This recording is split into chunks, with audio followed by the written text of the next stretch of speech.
සම්බුදු සරණයි සදහැවත් ඔබ හැම දෙනාටම.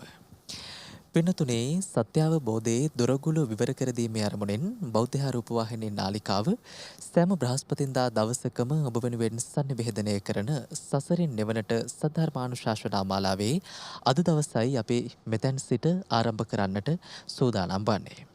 පින්නතුනේ සුපුරුදු පරිදි අදත් දේශනාව පැවැත්වීම සඳහා ඔබ අප කෙරෙහි අනුකම්පාවෙන් බෞද්ධ රූපවාහිනී මැදිරි පරිශ්‍රයට වැඩම කරන්නට යෙදුණු කහපොළ ශ්‍රී සද්ධර්මාරාම මහා විහාරය මරදන් කල්ල කරුණාගල චිත්ත විවේකාශ්‍රම යන උභය මහා විහාරාධිපති කම්මට්ටානාචාර්ය පූජනීය තපෝවනයේ අරිය දජ පින්වත් ස්වාමින් වහන්සේ අපි සියල්ලන්ට ප්‍රථමව සාදුනාද පාතුමින් ධම්සභා මණ්ඩපයට පිළිගනිමු.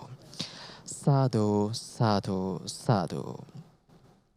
සදහැවත්නි අද මේ උතුම් වූ සද්ධර්මානුශාසනාව සඳහා සදැහැති බැතිබර දායකත්වය ගැනීමෙන් කටයුතු කරන්නේ රාගම කැන්දලියද්ද පාළුව දංගහවෙල පදිංචි නිමල් ගාමිණී කපුරු බණ්ඩාර සහ ප්‍රියන්ති පෙරේරා යන යුවලත් කසුන් පුතා සහනිත් දියණිය ඇතුළු කල්යාණ මිත්‍රයන් පිරිසක් විසින් සමන්තා චක්කවාලේසු අත්‍රා ගච්ඡන්තු දේවතා සද්ධම්මං මුනි රාජස්ස සුනන්තු සග්ග මොක්ඛදං ධම්මස්සවන කාලෝ අයං බදන්තා ධම්මස්සවන කාලෝ අයං බදන්තා ධම්මස්සවන කාලෝ අයං බදන්තා නමෝ තස්ස භගවතු අරහතෝ සම්මා සම්බුද්දස්ස නමෝ තස්ස භගවතු අරහතෝ සම්මා සම්බුද්දස්ස නමෝ තස්ස භගවතු අරහතෝ සම්මා සම්බුද්දස්ස. සද්ධා බුද්ධ සම්පන්න කාරුණික පින්වත්නි, පින්වත් සියලු දෙනාම සූදානම් වෙන්නේ උතුම් වූ ධර්ම දේශනාවක් ශ්‍රවණය කරන්නට. ඒ බෞද්ධ මාධ්‍යාලය හරහා ලෝකේ පුරා විසිරුවා හරින සසරින් නිවනට කියන මාතෘකාව යටතේ දේශනා කරනු ලබන ධර්ම දේශනා මාලාවේ තවත් එක් ධර්ම දේශනයක්. ඒ ප්‍රධාන පින්බර දායකත්වයේ ගත්ත රාගම කැන්දලියද්ද පාළුව දංගහවෙල පදිංචි නිමල් ගාමිණී කපුරු බණ්ඩාර ප්‍රියන්ති පෙරේරා යුවල කසොන් පුතා සහනි දියණිය ඇතුළු කල්යාණ මිත්‍ර පිරිසක් විසින් පුණ්‍ය අනුමෝදනා දෙපාර්ශ්වයේම පරලෝසප සිරු ඥාතීන්ට නිවන් සුව ප්‍රාර්ථනා කරනවා දෙමව්පියන් ප්‍රධාන. අපවත්ී වදාළ දංගහවෙල මහානාම හිමියන් සහ බෞද්ධ මාධ්‍යාලයේ නිර්මාතෘ දරණාගම කුසල ධම්ම නාහිමියන් ඇතුළු අපවත්ී වදාළ සියලුම සංඝ ප්‍රීතෘන් වහන්සේලාට නිවන් සුව ප්‍රාර්ථනා කරනවා. සෙත් ප්‍රාර්ථනා කරනවා. කසොන් පුතණුවන්ට සහ දෙසැම්බර් මාස 30 වෙනි දිනට උපන් දිනයේ යෙදෙන සහනි දියණියට නිරෝගී සුවය. අපහට ගැඹුරු ධර්මයේ පරයය සරලව අවබෝධ කරවා දෙන තපෝනේ අරිද්ද ස්වාමින් වහන්සේට නිදුක් නිරෝගී සුවය හා පතන බෝධියකින් නිවන් සුව ප්‍රාර්ථනා කරනවා. එම දේශනා මාලාව ශ්‍රවණය කරන සියලුම පින්වතුන්ට සංසාර දුකින් මිදී නිවන් සුවයමත් වේවා යන ප්‍රාර්ථනාව. මේ සියලු ප්‍රාර්ථනාවන් බලාපොරොත්තු මුදුන්පත් කර ගැනීමේ අභිලාෂයෙන්යි ධර්ම දානමේ පින්කමට සහ සම්බන්ධ වෙන්නේ. ඉතින් අපි මේ ධර්ම දේශනා මාලාවක් සිදු කරන්නේ. මේ මාලාව මාතෘකාවක් මූලික කරගෙන සසරින් නිවනට. නිවන් නොදකපු නිසා තාම සසරේ. නිවන් දකින්න බැරි වුණේ අවබෝධයට වෙච්ච අවහිරතා නිසා. නිවැරදි අවබෝධ කරගන්න මනස සූදානම් වුණේ, ලෑස්ති වුණේ. ඒකට පින්වල අඩුපාඩුවක් තිබුණා. දැන් ඒවා සම්පූර්ණ වෙලා තියෙනවා. ඒ නිසා තමයි බණහඬ වාඩි වුනේ. එහෙනම් අපි මේ වෙනකොට දේශනා කරන්න මග්ගමග්ග ඥාන දර්ශන විසුද්ධිය කියන එක දන්නවා. ඊට කලින් දේශනා කරපුවා හොඳට ශ්‍රවණය කරලා තියෙනවා. මොකද මේක අනුපිළිවෙලක් තියෙන්නේ. ඒ නිසා මුලේව ශ්‍රවණය නොකළ අද මේ ධර්ම දේශනය සඳහා වාඩි වුණොත් එයාට නම් මේක තේරෙන්නේ මම දන්නා නැහැ. මුලින් ඉඳන් ශ්‍රවණය කරගෙන අනුපිළිවෙලට ආවනම් අද දේශනා කරන දේශනාව මනාව පැහැදිලි වෙනවා. ඒකයි මේකේ අනුපිළිවෙලක් තියෙනවා කියලා කිව්වේ. හැබැයි මේ ධර්මයේ ප්‍රතිපදාවේ පිළිවෙතේ තියෙන අනුපිළිවෙලක්ම තමයි. සීලය සම්පූර්ණ නොකර සිත පිරිසිදු කරගන්න බෑ. චිත්ත විසුද්ධියට යන්න බෑ. ඒතර සිතේ පාරිශුද්ධ භාවයෙන් නැතුව නිවැරදිව දර්ශනය වෙන්නෙත් නෑ. ditthi visuddhiය ඇති වෙන්නෙත් නෑ. ditthi visuddhiය ඇති වෙච්ච කෙනාට විතරයි සැකය නැති කර ගැනීම සඳහා කාංකා විතරණ විසුද්ධිය සම්පූර්ණ වෙන්නේ. ඒ කරුණු නිවැරදිව සම්පූර්ණ කරගෙන ආවා නම් මේ වෙනකොට මග්ගමග්ග ඥාන දර්ශන විසුද්ධියේ මග නොමග තාමත් අපි බෙදලා පෙන්වන දේශනා රාශියකින් පෙන්වලා දුන්නා. අදත් දේශනා කරනවා පෙන්නනවා මග නොමග කියන එක මොකක්ද කියලා. මග කියන්නේ නිවැරදි මග ආර්ය ශ්‍රාංගික මාර්ගය. ලෞකික පැත්ත නෙමෙයි ලෝකෝත්තර පැත්ත. කාම ලෝක, රූප ලෝක, අරූප ලෝක කියන ත්‍රිවිධ ලෝකෙන් ඈතර කරන පැත්තයි මෙතන ඉඳලා ප්‍රදර්ශනය වෙන්නේ. දර්ශනය කරගන්න තියෙන. ඒ ආර්ය ශ්‍රාංගික මාර්ගය. ලෝකෝත්තර පැත්ත. ඒ මග. එතනින් මෙහා තියෙන ඔක්කොම නොමග. එහෙනම් නිවැරදි මගක්. කොහාටද? නිවනට. එහෙනම් මේ මගට බැහැපු අයට මෙන්න මේ විදිහට ධර්මයන් සිත තුළ අනුගත වෙන්න ඕනි. අවබෝධ වෙන්න ඕනි. ඒ තමයි වැඩිච්ච ඉන්ද්‍රිය ධර්මයන්. නැත්නම් වැඩෙන ඉන්ද්‍රිය ධර්මයන්. ඔය වැඩුණු ඉන්ද්‍රිය ධර්මයන් පිළිබඳ. ඒ වගේම වැඩෙන බෝධි අංග හා වැඩුණු බෝධි අංග දර්ශනය වෙන්න ඕනි. ඒ වගේම නීවරණ සිතෙන් බැහැර වෙන ආකාරයක් දර්ශනය වෙන්න ඕනි. කෙලස් ක්‍රමයෙන් දුර්වල වෙන ආකාරයක් දර්ශනය වෙන්න ඕනි. ඒකම හේතුඵල දර්ශනය වෙන්න ඕනි. තේරෙනවද? හේතුඵල දර්ශනය වෙන්න ඕනි.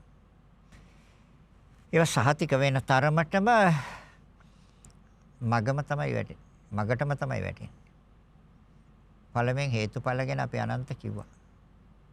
හැබැයි ඒක තවදුරටත් ඕනි. මොකද මේ මෙතන ඉඳලා අපි අරිහත්ත්වයට යනකම් නිවන් දකින්න තුරුම අපිට තියෙන්නේ කරුණු තුනක් මෙනෙහි කරන්න. තමයි අනිත්‍ය දුක්ඛ අනාත්ම. කාරණා තුනයි තියෙන්නේ. හැබැයි අනිත්‍ය දුක්ඛ අනාත්ම කියන ධර්මතා තුන මෙනෙහි කරන්නේ පුජ්‍යලයක් නන් නෙමෙයි. පුජ්‍යලයක් මෙනෙහි කරන තැනට සිත අරගෙන වාඩි වුණොත් වාඩි වෙන්නේ දිට්ඨියක් එක්ක. අන්න එතරයි හදා ගන්න ඕනේ. පුජ්‍යලයක් වාඩි වෙන්නේ අනිත්‍ය වශයෙන් මෙනෙහි කරන්න හෝ දුක්ඛ වශයෙන් මෙනෙහි කරන්න හෝ අනාත්ම වශයෙන් මෙනෙහි කරන්න වාඩි වෙන්නේ පුජ්‍යලෙන් නෙමෙයි. එයි අපි ඒක සොන විසුණු කළා ආවේ ditthi visuddhiය දිහා කාංකා විතරන විසුද්ධිය. පුජ්‍යලෙන් නැහැ කියන එක. බෙදුවනේ. විවිධ කොටස් වලට බෙදුවා. විශේෂ ඉඳලා පාදාන්තය දක්වා. පහට බෙදුවා. 3ට බෙදුවා, 5ට බෙදුවා, 6ට බෙදුවා, 18ට බෙදුවා, 36ට බෙදුවා, 118ට බෙදුවා, 201ට බෙදුවා. විවිධ ආකාරයෙන් බෙදුවා. ඒ බෙදලා පරීක්ෂා කරලා බලපු සෑම අවස්ථාවකම පුජ්‍යලයක් හම්බුන්නේ නැහැ. ඇයි? පුද්ගලෙන් නැහැ. එහෙනම් දැන් මෙතන ඉඳලා එහාට යන්නේ පුජ්‍යලයක් මූලික කරගෙන නෙමෙයි මේ පරීක්ෂණය. නාම රූප දෙකේ අනිත්‍ය දුක්ඛ අනාත්ම. බෑ අනිත්‍ය දුක් අනිත්‍ය කියන්නේ ඒක දන්නවද? අනිත්‍ය කියන්නේ අස්තිරයි, తాවකාලිකයි, නිට්ටයයි නැහැ කියන එක. ඒතකොට දුකයි කියන්නේ එකක් දන්නවා. පීඩන ස්වභාවයක් තියෙනවා, සංකත ස්වභාවයක්, ਸੰతాප ස්වභාවයක්, හා විපරිණාම ස්වභාවයක් තියෙනවා කියන එකක් දන්නවා. නේ? ඔව් පීඩනයක් නේ නිරන්තරයෙන් ඇති කරන්නේ. කයටයි මනසටයි නිරන්තරයෙන් වදයක් දෙන්නේ. නැද්ද? පීඩනයක් ඇති කරන්නේ. සංකතයි කිය හේතු ප්‍රත්‍යයෙන් ඕනේ හදන්නේ. හේතු හැදුවත් තියතේ නැත්නම් තියන්න බෑ. ਸੰతాප කියන්නේ දවනවා. දෙවිල්ල හැමතිස්සෙම. මනස දවනවා මනසට. අන කරනවා බල කරනවා. ඉල්ලනවා අන කරනවා ඉල්ලනවා. සිත වෙන කිසි දෙයක් කරන්නේ. හොඳට බලන්න. අනකරන එකයි ඉල්ලන එකයිනේ කරන්නේ. මොනවද ඉල්ලන්නේ? ආස්වාදය. ඔය ඒකට හදලා දීලා තියෙන මායя විසින් ස්ථාන හයක්. ඉතින් දැන් ඉල්ලනවා. ස්ථාන හය තමයි ඇසයි, කනයි, නාසයයි, දිවයි, ශරීරයයි, සිතයි. කවුද ඔක හැදුවේ? මායя. දැන් එතකොට දැන් ඉල්ලනවා. සිත මොනවද ඉල්ලන්නේ? රූප බලන්න හොඳට. නැද්ද? හොඳ මිහිරි ශබ්ද මහන්න. කවුද ඉල්ලන්නේ? සිත. හොඳ සුවඳම ආග්‍රහණය කරන්න. කවුද ඉල්ලන්නේ? සිත. පුජ්‍යලයක් ඉල්ලන්නේ. පුජ්‍යලයක් මේකට දාගෙන ආයි මනස විකෘති කරගන්න එපා. දැන් අපි පුජ්‍යලෙන් නැති බව පෙන්වන හොඳටම පෙන්වුවා. ඇත්තටම නැහැ. දිවෙන් ඉල්ලන්නේ රසයම තමයි. ඉල්ලනවා සිත. දිව ඉල්ලන්නේ. සිතයි ඉල්ලන්නේ. පුජ්‍යලයක් ඉල්ලන්නේත් නැහැ. සිතනේ ඉල්ලන්නේ. තර ශරීරේ පුජ්‍යලෙන් නෙමෙයි. එයා මූලික කරගෙන සිතයි ඉල්ලන්නේ. පහස විඳින්න. මනසි ආයත් ඉල්ලනවා. හොඳ අරමුණු ඉල්ලන්නේ. යහපත් අරමුණු. නැද්ද? ඉතින් ඉල්ලනවා අන කරනවා. දාන කරන එකක් දාන්න. පුජ්‍යලයක් අන කරන්නේ. පුජ්‍යලේකට අන කරන්නේත් නැහැ. අන කරන්නේ සිතමයි. වාඩි වෙන්න කිව්වේ කවුද? සිතනේ. බණ අහන්න කිව්වේ කවුද? සිතනේ. නැගිටින්න කිව්වොත් ඒ සිත. නිදා ගන්න කියන්නේ ඒ සිත. මේ උදේ ඉඳලා සෑ රාත්‍රියේ නිින්දට යනකම් නිදා ගන්න කියන්නේ සිත. ඒතර අන කරනවයි ඉල්ලන එකයි නේද කරන්නේ. පුජ්‍යලයක් නැහැ හැබැයි.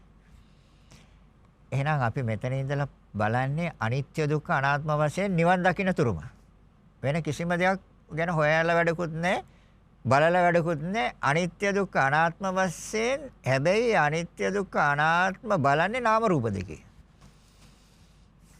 එයි නාම රූප දෙකේ කියන්නේ. එච්චරනේ තියෙන්නේ. වෙන දෙයක් නැහැ නේ. නාමච්ච රූපංච. එහෙනම් ඒ නාම රූප දෙකේ අනිත්‍ය දුක්ඛ අනාත්ම ස්වභාවයන් බලනකොට අපි බලන්න ඕනේ බෝධිඅංග එහෙම වැඩෙනවද කියලා. බෝධිඅංග දන්නවා. සතිය, ධම්මවිචය, වීරිය, ප්‍රීති, පස්සද්ධි, සමාධි, උපේක්ඛා. හතක් තියෙනවා. මේ හත අරිහත්ත්වයට ළඟින්ම තියෙන්නේ. අරිහත්ත්වේ කිට්ටුවෙමයි මේ හත තියෙන්නේ. මේ හත සිත තුළ වර්ධනය වෙන්නේ නැත්තම් කවදා රහත් වෙන්න බෑ. තේරෙනවද? එහෙනම් අපි එතකොට දැන් මෙතන ඉඳලා බලන්න තියෙන්නේ අනිත්‍ය දුක්ඛ අනාත්ම වශයෙන් නම් අපි කිට්ටු වෙන්නේ නිවැරදිව මෙනෙහි කරනවා නම් නිවැරදිව දකිනවා නම් අනිත්‍ය දුක්ඛ අනාත්ම වශයෙන් අපිට වැඩෙන්න ඕනේ සතිය, ධම්මවිචය, වීරිය, පීති, පස්සද්ධි, සමාධි, උපේක්ඛා. ඒ වගේම නීවරණ ඈත්ම වෙන්නත් ඕනේ. ඒකත් පරීක්ෂා කරන්න. අනිත්‍ය වශයෙන් මෙනෙහි කරනකොටම ඒවත් බලන්න ඕනේ.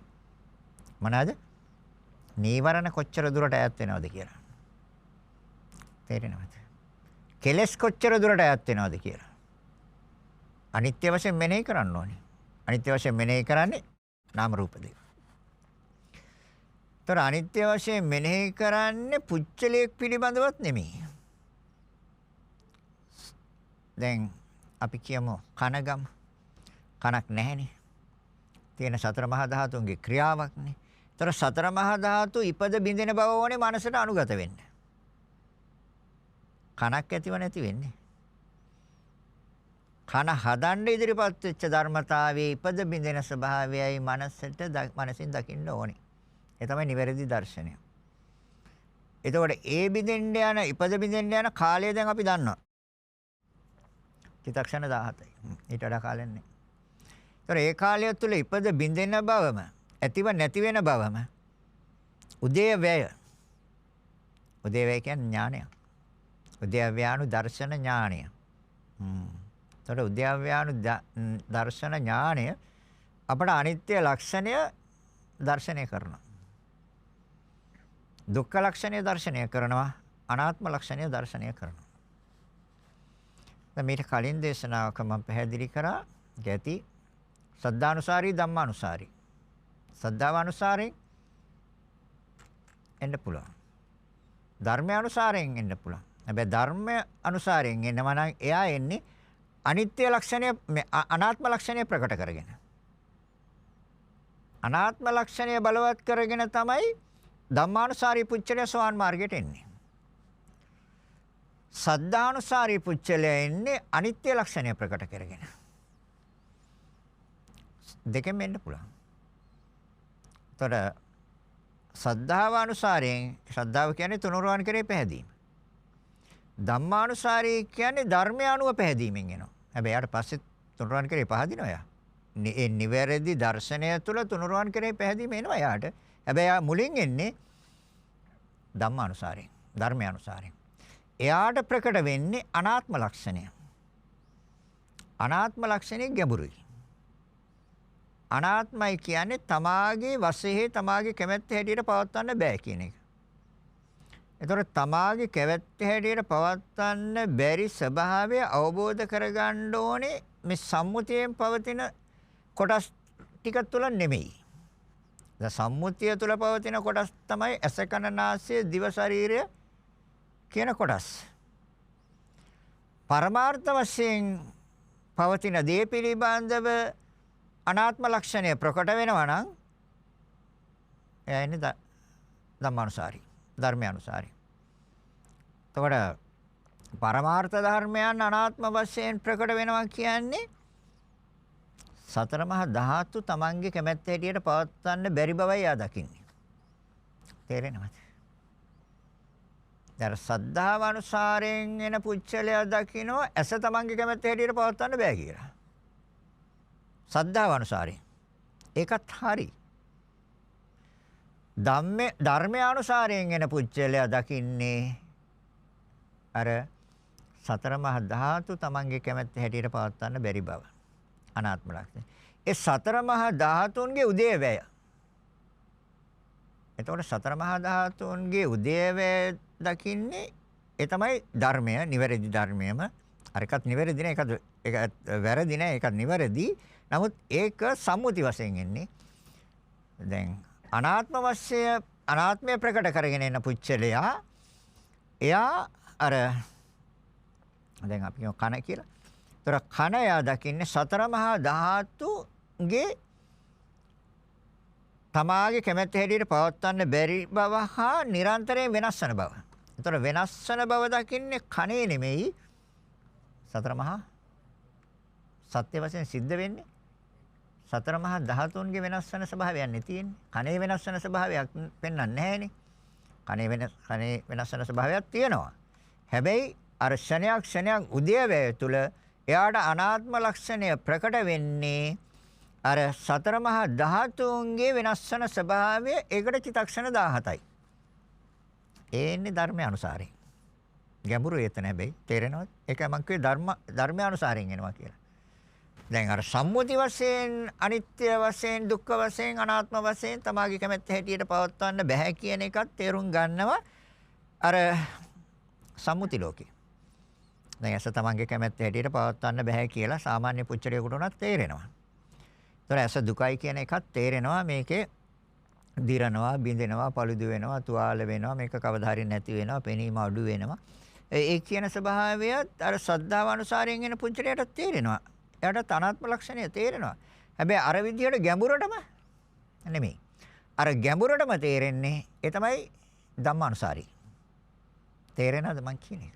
ඔව්.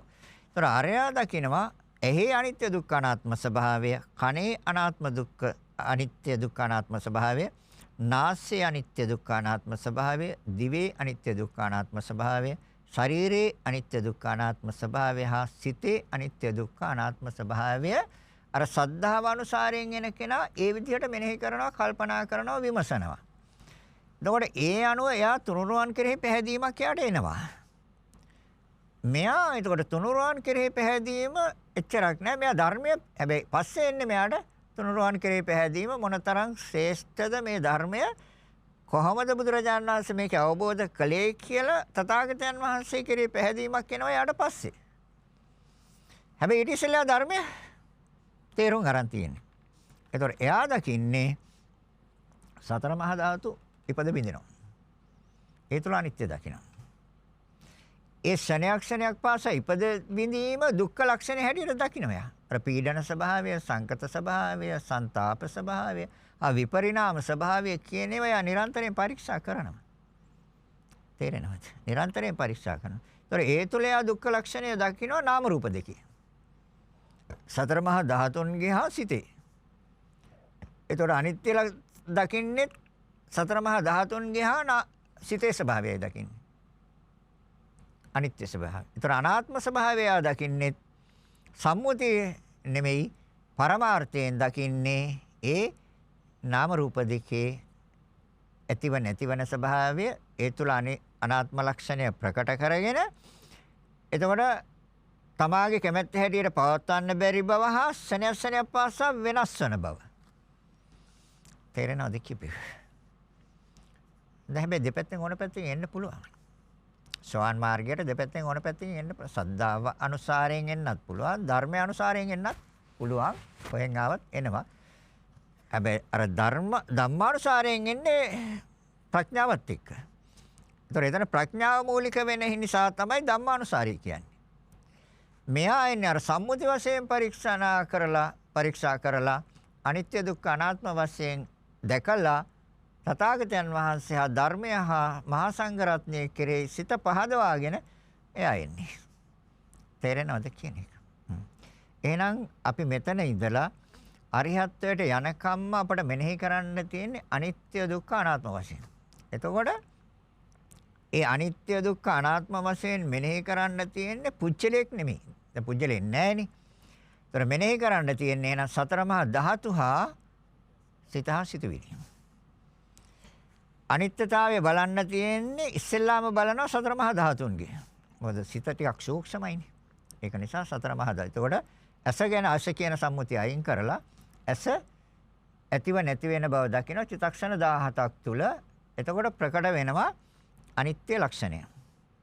උද්‍යව්‍ය ඥානය තුල තමයි අනිත්‍ය ලක්ෂණය ප්‍රකට වෙන්නේ. නැත්නම් කවදාවත් මේ අනිත්‍ය දර්ශනය වෙන්නේ නැහැ. ඉපද බින්දින බව මනසට අනුගත වෙන්න අනිත්‍ය ලක්ෂණය බලවත් වෙනවා. අනිත්‍ය ලක්ෂණය ප්‍රකට වෙනවා. අනිත්‍ය දර්ශනය වෙනවා. එතකොට මේ ඉපද බින්දින ඒ ස්වභාවය නැවත නැවත මෙනෙහි කරන්න ගියාම දුක්ඛ ලක්ෂණය මනසට දර්ශනය වෙනවා. මොන දුකක්ද, මොන කරදරයක්ද, මොන වදයක්ද මේ චිත්තක්ෂණ 17 තුළ ඇති වෙනවා. ඒ අනුවම සිහි කරනවා, ඒ අනුවම මෙනෙහි කරනවා. ඒකට මොකක්ද කියන්නේ? සතිපට්ඨාන. සිහිය පිහිටවලා තියෙන්නේ. සිහිය පිහිටුවේ නැත්නම් ওই විදිහට මෙනෙහි කරන්න පුළුවන්ද? බැහැ. එහෙනම් එතකොට බෝධියංගේ පළවෙනි ධර්මතාවය වැඩිලාද? සතිය. දැන් සිහිය විසිරුණොත් එහෙම එකක්වත් ওই විදිහට බලන්න පුළුවන්ද? අනිත්‍ය වශයෙන් හෝ දුක්ඛ ලක්ෂණය දුක්ඛ වශයෙන් හෝ අනාත්ම වශයෙන් බලන්න බෑ. සිහිය විසිරෙනවා නම් සතිය විසිරෙනවා නම් එහෙනම් සතිය හේවත් සිහිය බලවත් වෙන්න ඕනේද නැද්ද? එහෙනම් ඒ වැඩෙන්නේ බෝධිඅංගයක්. ඒ කියන්නේ බුද්ධියට හේතු අංගයක්. බෝධිඅංග කියන්නේ ඒකයි. සප්තබොඤ්ජංග කියලා අහලා තියෙනවා. ඒතර සප්තබොඤ්ජංගයෙන් පළවෙනි එක සතියයි. එතකොට දැන් සතිය වැඩෙන්න තමයි අර ධර්මයන්ගේ යථා තත්ත්වය දැర్శණය වෙන්නේ. එයාට තව කෙනෙක් උදව් කරනවා. යෝනිසෝ මනසිකාරය. සතිය හා යෝනිසෝ මනසිකාරය. මේ දෙන්නත් එක්ක තමයි යන්නේ. ඒතර තමන් නිතරම කල්පනාවේ ඉන්න ඕනේ, පරීක්ෂාවෙන් ඉන්න ඕනේ. මේ සතිය හා මනා නුවණ මගේ ළඟ නිරන්තරයෙන් තියෙනවද? තේරෙනවද? සීය හා මනා නුවණ. ඒතර මේ සීය හා මනා නුවණ අවශ්‍ය වෙන්නේ මේ බාහිර ලෝකයේ තියෙන භෞතික සම්පත් පිළිබඳව නෙමෙයි. මේ නාම රූප දෙක පිළිබඳව. සීය හා මනා නුවණ ඕනේ. ඒතර මේ ස්කන්ධ පංචකය පිළිබඳව සීය හා මනා නුවණ තියෙනවා නම් එතන තියෙන්නේ සතිපට්ඨානය. එයා සීය හොඳට පිළිහිටවල තියෙන. එතනම යෝනිසෝ මනසිකාරයක් තියෙනවා. එතකොට සතිපට්ඨාන කිව්වේ ඒකායන නිවන් මගද නැද්ද? ඒකායනෝ අයම් භික්කවේ මග්ගෝ. මොකද්ද? සතර සතිපට්ඨානය. කායේ කායानुපස්සී විහෙරති, වේදනාසු වේදනානුපස්සී විහෙරති, චිත්තේ චිත්තානුපස්සී විහෙරති, ධම්මේ ධම්මානුපස්සී විහෙරති. දැන් එතකොට අපි දැන් කියමු ඇහැ කියලා. ඒතර ඇහැක් ඉපද බින්දෙන්නේ නැහැ. ඇයි ඇහැක් ඇත්තෙත් නැහැ. එහෙනම් අර සතර මහා ධාතුන් ඉපද බින්දෙනවා. හොඳයි මේ බලපු සිතකෝ. ඒකත් ඉපද බින්දෙනවා. නැද්ද? ඒතර මේ බලපු සිත එක චිත්තක්ෂණයක් තුළ ඉපද බින්දෙනවා. ඇස නැමැති සතර මහා ධාතුන් චිත්තක්ෂණ 17ක් තුළ ඉපද බින්දෙනවා. නැවත ඒ පිළිබඳව මෙනෙහි කරනවා. ඒ පිළිබඳවම සිහි කරනවා. අර බාහිර අරමුණ වලට යන්න නොදී එතකොට වැඩෙන්නේ සතිය. ඊගාවට තියෙන්නේ ධම්ම විචි කියන එක. ධම්ම විචි කියන්නේ ප්‍රඥාව. ධම්ම විචි කියන්නේ ප්‍රඥාව. දැන් මේ අර සතර මහා ධාතු ඉපද බින්දෙනවා චිත්තක්ෂණ 17ක් තුළ ඒ බලපු සිත එක චිත්තක්ෂණයක් තුළ ඉපද බින්දෙනවා කියලා දකිනකොට එන්නේ ප්‍රඥාව නෙමෙයිද? එයි ඇත්ත ඇති සැටියෙන් දකින්නේ. මෙච්චර කල් මුලා වෙලා හිටියා, රැවටිලා හිටියා, මට ඇහක් තියෙනවා, කනක් තියෙනවා, නාසයක් තියෙනවා, දිවක් තියෙනවා, ශරීරයක් තියෙනවා කියලා මම ඒ පිළිබඳව හොඳට පරීක්ෂණයක් කළා, හොඳට විභාග කළා, හොඳට බෙදලා බැලුවා. අනේ එහෙම මුකුත් මේකේ නැහැ. එතකොට එයා ඇස, කන, නාසය, දිව, ශරීරය කියන මේ ධර්මතා පහ වෙනුවට එයාගේ මනසේ අනුගත වෙලා තියෙන සතර මහා ධාතුන්ගේ ක්‍රියාවක් කියන නිවැරදි සිතුවිල්ලයි. ඒක අරන් දුන්නේ අර සතිය හා යෝනිසෝ මනසිකාරයයි. හරිද? එතකොට මේ නිවැරදි සිතුවිල්ල ප්‍රඥාව නෙමෙයිද? එතකොට බුදුරජාණන් වහන්සේ දේශනා කරනවා සමූහයක් එකට එකතු කරලා ගැනීම විදර්ශනා ප්‍රඥාව නෙමෙයි. උද්‍යව්‍ය ඥානයම විදර්ශනා ඥානයයි. ඉපද බින්දෙන බවම නුවණට හසු වුණොත් ඒ විදර්ශනා ඥානයයි. ඒතර ඉපද බින්දෙන්නේ ඇහැ නෙමෙයි. මොකක්ද ඉපද බින්දෙන්නේ? සතර මහා ධාතු ඉපද බින්දෙන්නේ. ඒ සතර මහා ධාතු පිළිබඳව බලපු සිත එහෙනම් ඒකේ ඉපද බින්දෙම දකිනවා. ඒතොර ඒ ඉපද බින්දීම දකිනවා නම් ඒ ඉපද බින්දෙනවා කියන්නේ උදයහවැය. ඒ උදයවැය ඒ ඥානයම තමයි මහණෙනි විදර්ශනා ඥාන. එතකම් විදර්ශනා ඥාන නැහැ. නිවනට යන්න අවශ්‍ය කරන්නේ වෙන කිසිම ඥානයක් නෙමෙයි විදර්ශනා ඥානයයි. විදර්ශනා ඥාන විදර්ශනා නුවණින් විදර්ශනා ප්‍රඥාවෙන් තොර නිවනක් නැහැ. ඒ ප්‍රඥාව ඇත්ත ඇති සැටියෙන් දැකීමේ නුවණයි. ඒකට කියනවා යථාභූත ඥාන දර්ශනය. ඇත්ත ඇති සැටියෙන් දැකීම. ඒ තුල තමයි කලකිරීමක් එන්නේ, නැත්නම් කවදාවත් කලකිරීමක් එන්නේ.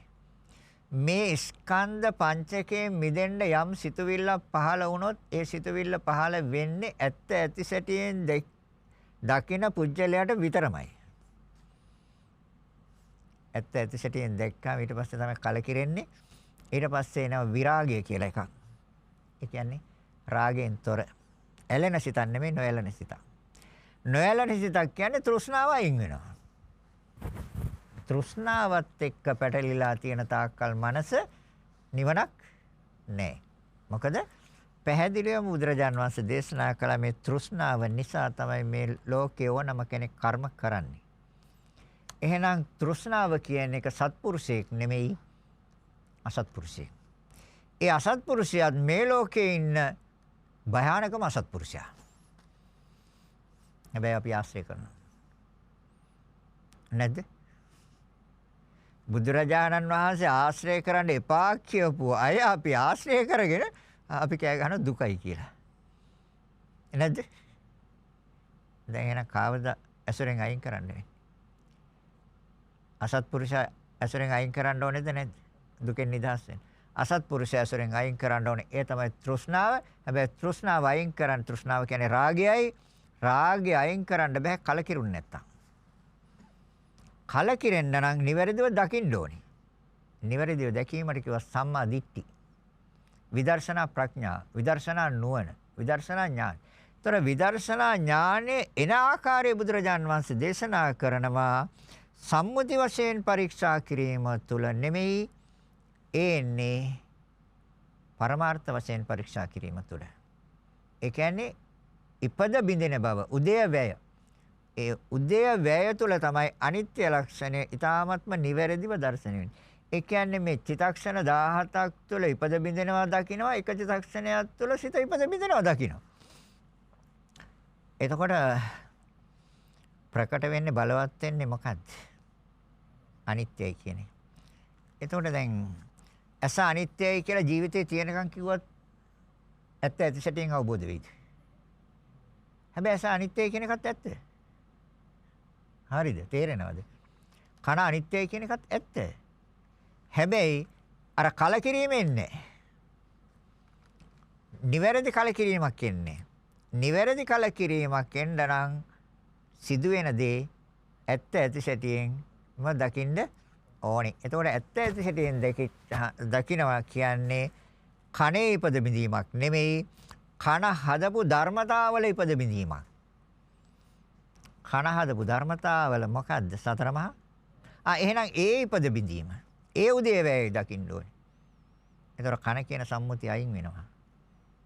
ඉතින් හරි අපි නැති දෙයක් අයින් කරා. තියෙන දේ ගත්තා. මොකද්ද තියෙන්නේ? සතර මහා ධාතුන්ගේ ක්‍රියාවලියනේ තියෙන්නේ. ඒ ක්‍රියාව තුළ දකින්නේ ඉපද බිඳෙන බව. ඒකට අනිත්‍ය ලක්ෂණය ප්‍රකටයි. අනිත්‍ය ලක්ෂණය මනසට දැర్శණය වෙනවා.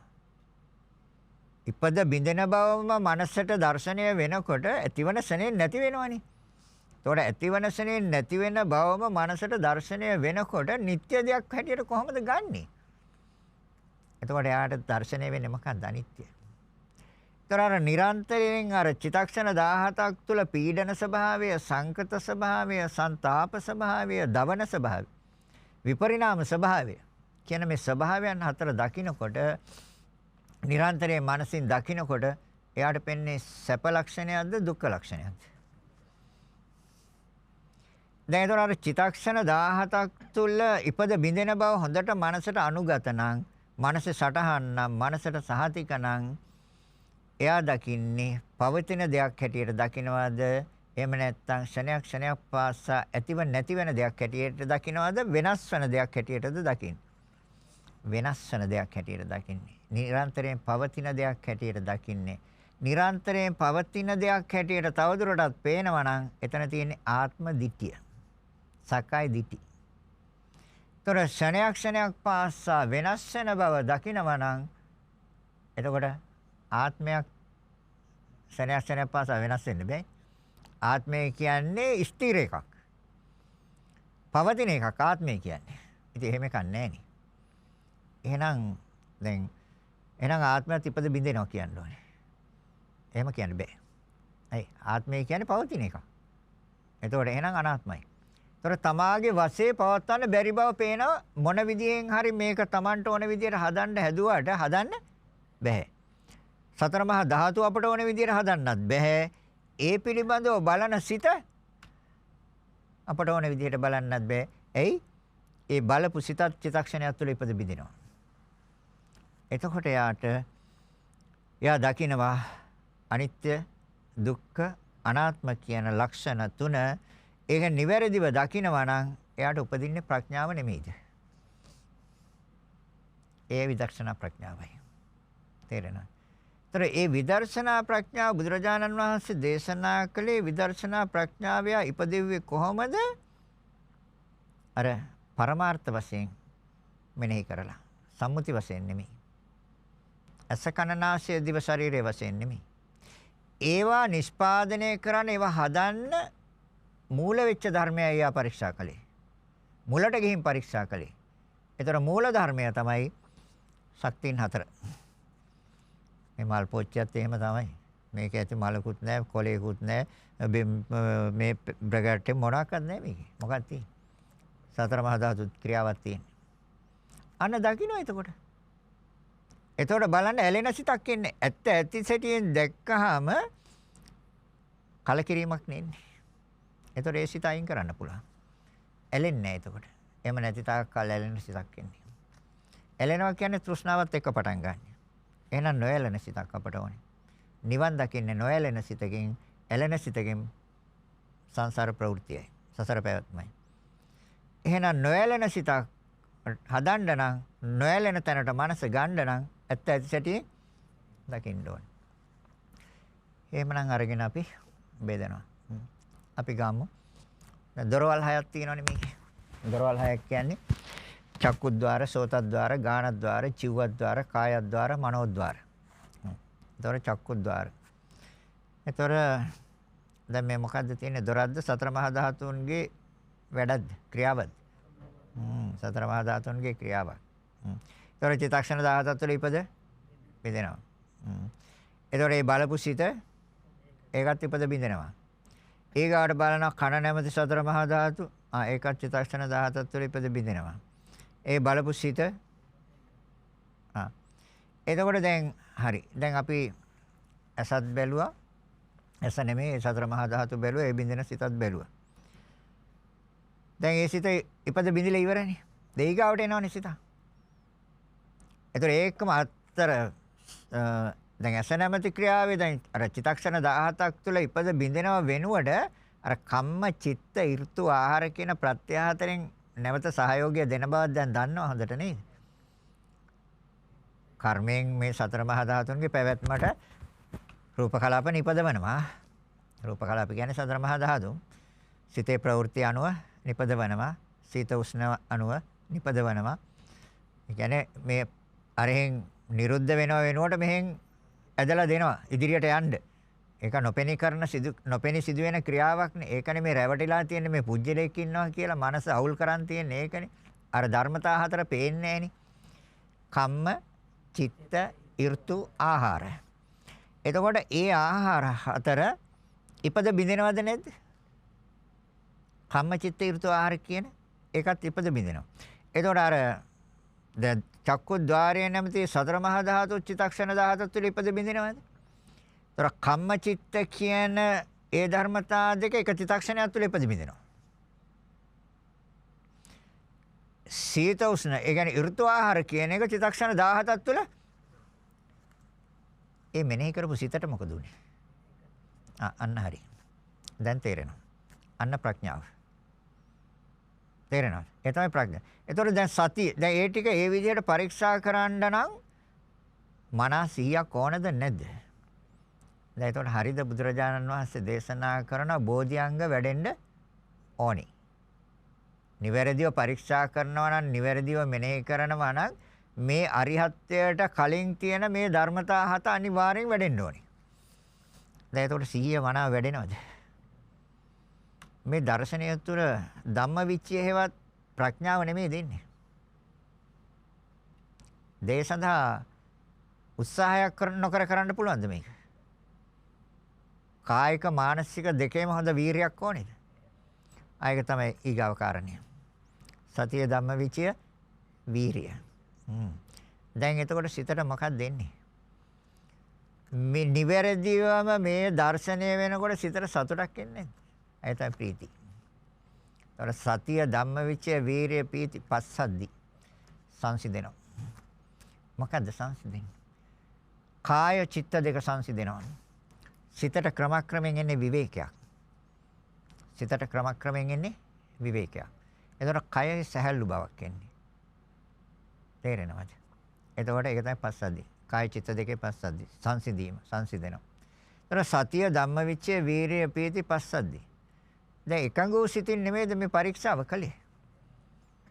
ඒ සමාධියයි. තේරෙනවද?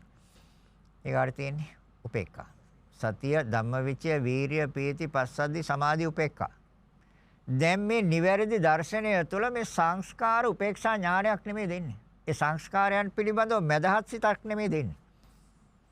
දැන් බෝධිඅංග වැඩෙනවද?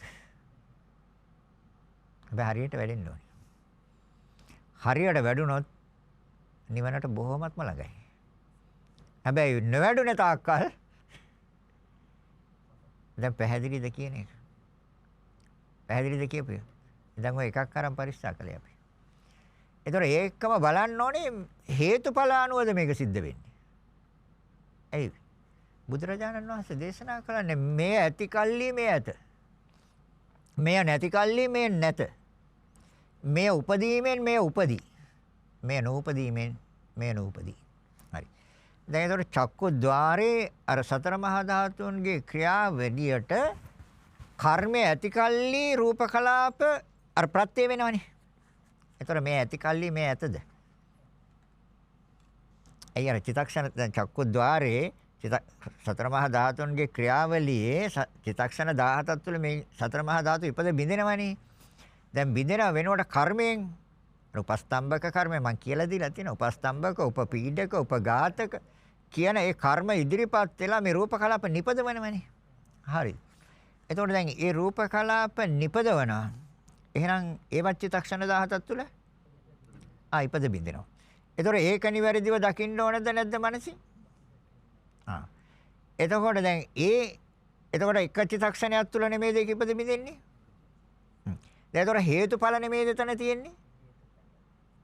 ඒ කර්මය සහයෝගය දෙනවනේ අර සතර මහා ධාතුන්ට. බිඳිනව වෙනකොට මෙහෙන් සහයෝගය දෙනවනේ. එතකොට මේ ඇති කල්ලි මේ ඇතද? එතකොට හරිද බුදුරජාණන් වහන්සේ දේශනා කරන්නේ? සිතේ ප්‍රවෘත්තිය තියෙනකන් ශරීරේ රූප කලාප නිපදවනවද? එතකොට මේ ඇති කල්ලි මේ ඇතද? එතකොට කර්මය නැති කල්ලි නැතද? සිතේ ප්‍රවෘත්තිය නැති කල්ලි නැතද? හරිද? එතකොට බුදුරජාණන් වහන්සේ දේශනා. සීත උෂ්ණ නැති කල්ලි සීත උෂ්ණ ඇති කල්ලි රූප කලාප ඇත. සීත උෂ්ණ නැති කල්ලි ආහාර ඇති කල්ලි රූප කලාප ඇත. ආහාර නැති කල්ලි රූප කලාප නැත. මේ උපදීමෙන් මේ උපදී. කර්ම උපදීමෙන් අර චිත්තක්ෂණ 17ක් තුළ ඉපද බිඳෙන රූප වෙනුවට නැවත රූප උපදිනවා නම් එතකොට මේ උපදීමෙන් මේ උපදී. මොකද්ද? අර පවතින සතර මහා ධාතුන් උපදවන මේ උපදීමෙන්. මොකද්ද?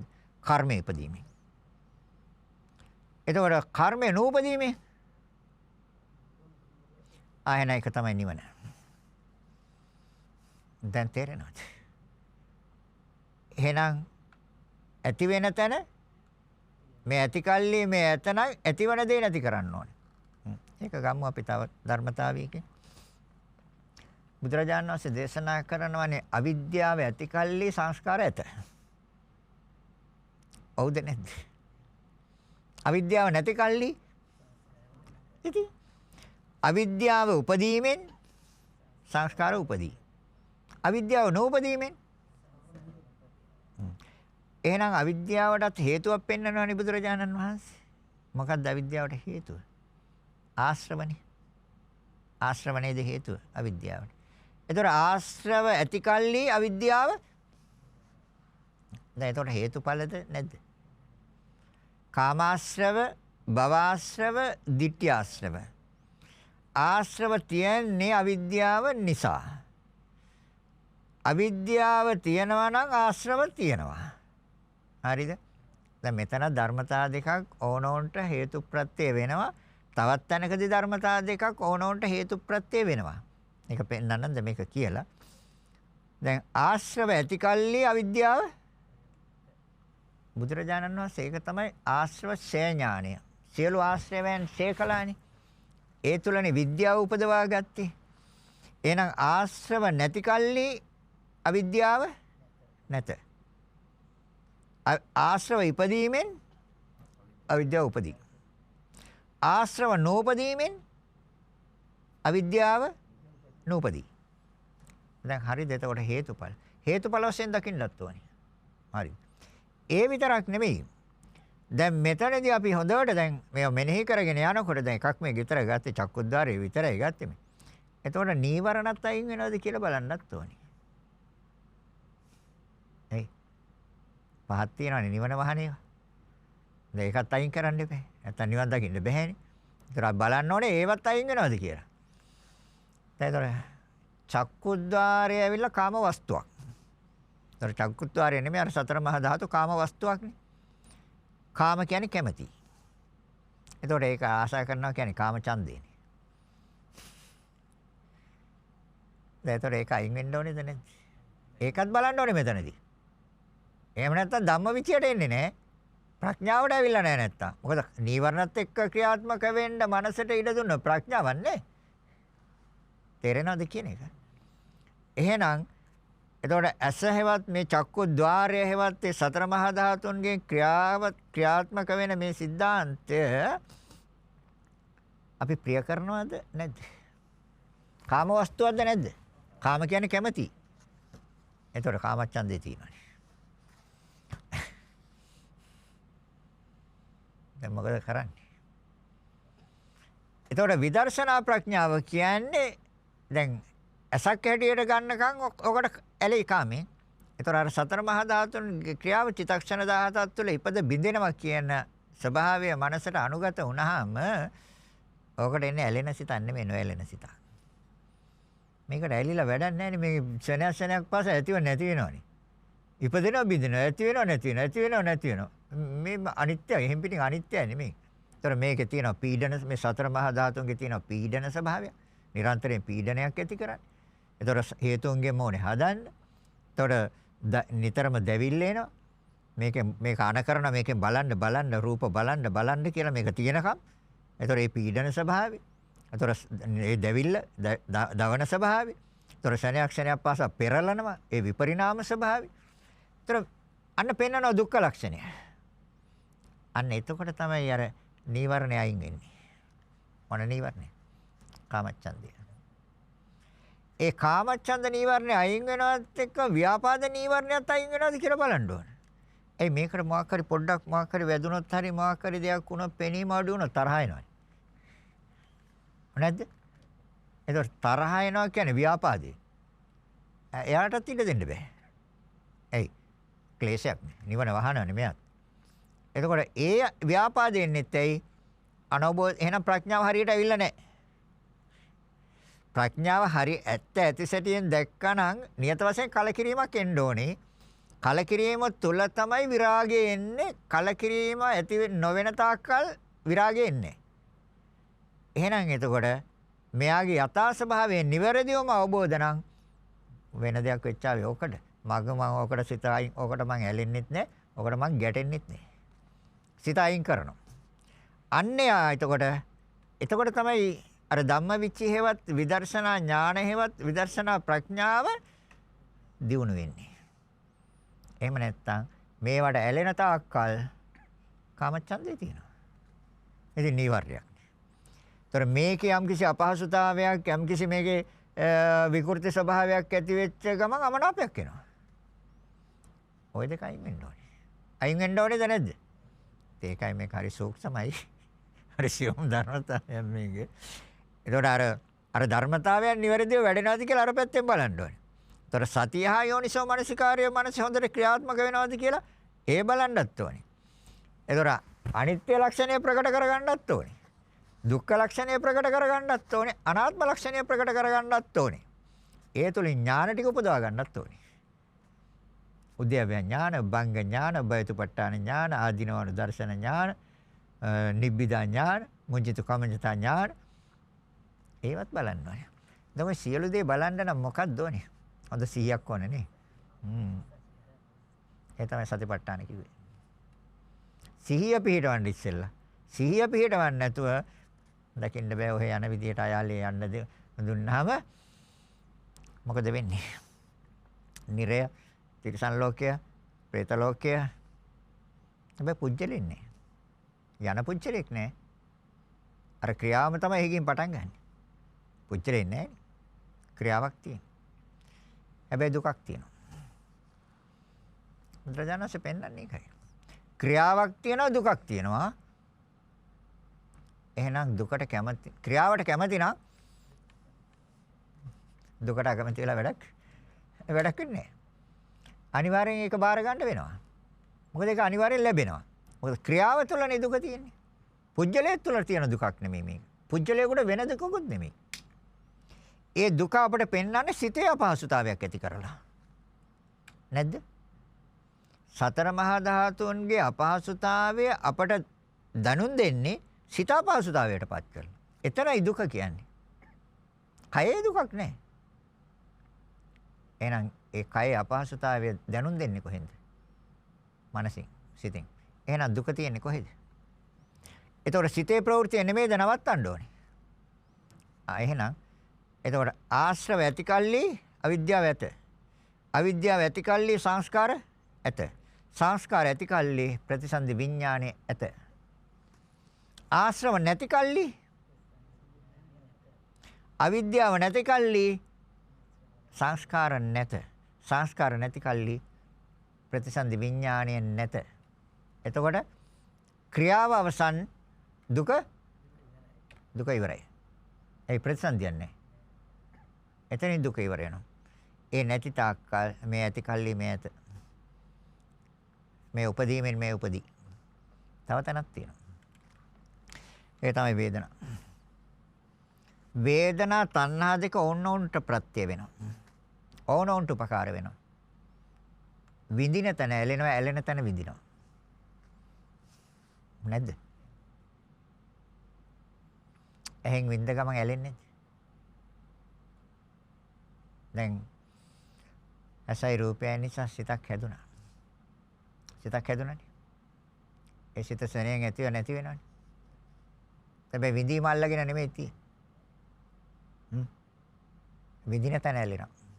ඒතර විඳින තැන ඇලෙනකොට ඇලෙන තැන විඳිනවා ඊගාවට. දැන් සිතේ තැන ඇලුණා. දැන් ඊට පස්සේ විඳින්න හොයනවා. වේදනා පච්චය තණ්හා. වේදනාව ඇති කල්ලි තෘෂ්ණාව ඇත. විඳීම නැති කල්ලි තෘෂ්ණාව නැත. එහෙනම් මේ ඇති කල්ලි මේ ඇත. මේ නැති කල්ලි මේ නැත. විඳීම උපදීමෙන් විඳීමේ සිතක් උපදීමෙන් ඇලීමේ සිතක් උපදී. ඇලීමේ සිතක් උපදීමෙන් විඳීමේ සිත උපදී. දැන් මොකද්ද කරන්නේ? බුදුරජාණන් වහන්සේ දේශනා කරනවා නිවන නම් වේදනා නිරෝධය හා වේදනා සංසිඳීමයි. නිවන් දකින්න ඕන. වේදනා නිරෝධය. ඒතර විඳීම විඳින්නේ නැහැ. රහතන් වහන්සේ විඳින්නේ නැහැ. රහතන් වහන්සේ වේදනාව දැනෙනවා. කායික වේදනාව දැනෙනවා. විඳින්නේ නැහැ. විඳින තැන ඇලෙනවා. ඒතර ඇලුනහම ආයෙ විඳින්න ඕන. දැන් ඇලිලා සිත අලවලා නැති. ඊට පස්සේ ආයෙ විඳින්න හොයනවද නැද්ද? දැන් සිත යම් දෙයකට ප්‍රිය නම් කැමති නම් සිත එතන ඇලිලා නම් නැවත නැවත දකින්න නැවත නැවත අහන්න නැවත නැවත ගඳ සුවඳ විඳින්න නැවත නැවත රස විඳින්න නැවත නැවත ස්පර්ශ ලබන්න හොයනවද නැද්ද? ඉතින් ඒ හොයන්නේ විඳින්නනේ. ඇයි විඳින්න හොයන්නේ? එතන සිත ඇලිලානේ. දැන් ඒතර වේදනාව තණ්හාවට ප්‍රත්‍ය වෙනවා. තෘෂ්ණාව වේදනාවට ප්‍රත්‍ය වෙනවා. විඳින්න ප්‍රත්‍ය වෙනවා. එකක් අයින් කරන්න. එකයි අයින් කරන්න ඕනේ.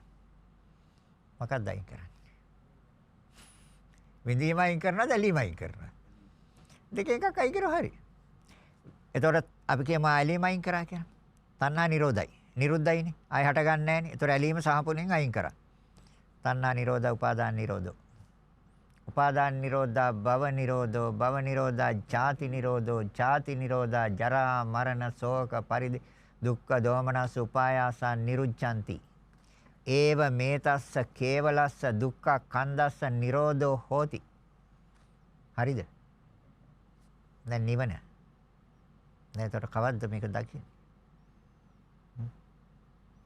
මේකට අකාලිකයි කිව්වා මේක. කාලයක් ඕනේ මේකට. අද පිළිබඳව පැයක් වෙන් කරගන්න පුළුවන් නම් අවබෝධයෙන් නැගිටින්න පුළුවන්. හැබැයි පරීක්ෂණය තුල පරීක්ෂා නොකරන තාක්කල් නම් අර සතිය ධම්මවිචි වීරිය පීති පස්සද්ධි සමාධි උපේක්ඛා කියන වෙයිද? කවදාවත් එන්නේ නැහැ. එහෙනම් මේ ධර්මතා හත අරිහත්ත්වයට මෙහෙන් නෙමෙයිද තියෙන්නේ? එතයි බෝධි අංග කියන්නේ. බෝධි කියන්නේ බුද්ධිය. බුද්ධියට උපකාර වෙන අංග හතයි. ඒ අංග හත බුද්ධියට උපකාර වෙන අංග හත උපදවා ගත්තේ පරීක්ෂණය තුලින්. නිවැරදි පරීක්ෂණය තුලින්. ඒ නිවැරදි පරීක්ෂණයට කිව්වේ විදර්ශනා භාවනාව. ඒ තුලින් උපදවා ගත්තේ විදර්ශනා ඥාන. නිවැරදි නුවණ. සමතෙන් නිවන් දකින්න බෑ. නිවන් දැක කෙනෙකුත් නැහැ. විදර්ශනාව තුළින් නිවන් දැක ඒක නිසා බුද්ධ දේශනාව විදර්ශනාවයි. සමතය ආලාර කාලාම උද්දකරම් පුත්ත. ඒගොල්ලෝනේ ওই දෙක ගෙනාවේ. බුදුරජාන් වහන්සේගේ දේශනාව විදර්ශනාවයි. ඒතර විදර්ශනා සමතෙන් නිවන් දකින්න බෑනේ. ආලාර කාලා මුද්ද කරාම පුත්තල. එහෙනම් නිවන් දකින්න පුළුවන් කාගේ දේශනාවෙන්ද? බෞද්ධ දර්ශනය තුළ. ධර්ම දේශනාව අවසන් කරනවා කාලේ. පැහැදිලිද කියපේ? පුළුවන් උත්සාහ කරන්න ඕනේ. දැන් මේ භවයේ උත්සාහ නොකළොත් ඉතින් ඊගා භවයට ගිහිල්ලා උත්සාහ කරන්නද? ඒක විශ්වාසයෙන් යන්න බෑනේ ඊගා භවයට. කොහේයිද කවුද? හොඳයි.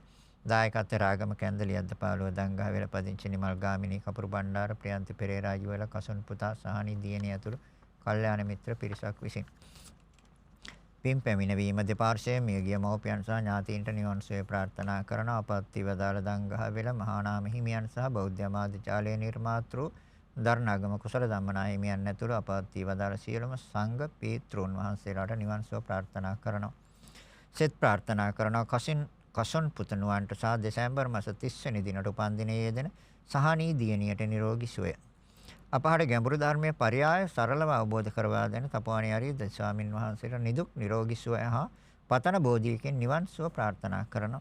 ප්‍රාර්ථනා කිරීම මෙම දේශනා මාලාව ශ්‍රවණය කරන සියලුම පින්වතුන්ට සංසාර දුකින් මිදී නිවන් සුවයමත් වේවා කියන ප්‍රාර්ථනාව.